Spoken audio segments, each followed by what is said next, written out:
ہمارے ملک میں برسہ برس سے مختلف مذاہب کے ماننے والے اپنے اپنے مذہبی رسومات اور تہوار کو آپسی رواداری کے ساتھ ادا کرتے چلے آ رہے ہیں، اور یہی ہمارے اس ملک کی خوبصورتی بھی ہے۔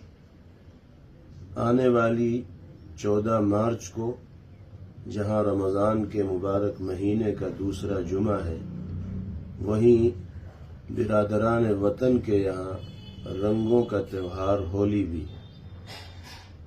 اس موقع پر ہندوؤں اور مسلمانوں تمام لوگوں سے ہم یہ اپیل کرتے ہیں کہ امن و سکون کے ساتھ ایک دوسرے کے مذہبی جذبات کا احترام کرتے ہوئے تہوار کے اس دن کو گزاریں، اور ہرگز کسی بھی طرح کا ناخوشگوار واقعہ اس دن پیش نہ آنے دیں۔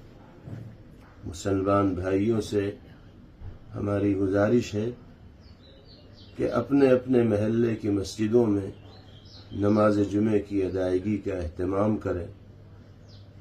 بہتر ہوگا کہ وہ مسجدیں جو عام شاہراہوں، گزرگاہوں اور سڑکوں کے کنارے ہیں، یہ مخلوط آبادی والے علاقوں میں ہیں، وہاں جمعے کی نماز 2 بجے تک ادا کی جائے تاکہ انتظامیہ کو نظم و ضبط برقرار رکھنے میں بھی سہولت ہو اور کسی طرح کے ٹکراؤ کی کوئی صورتحال پیش نہ آ سکے۔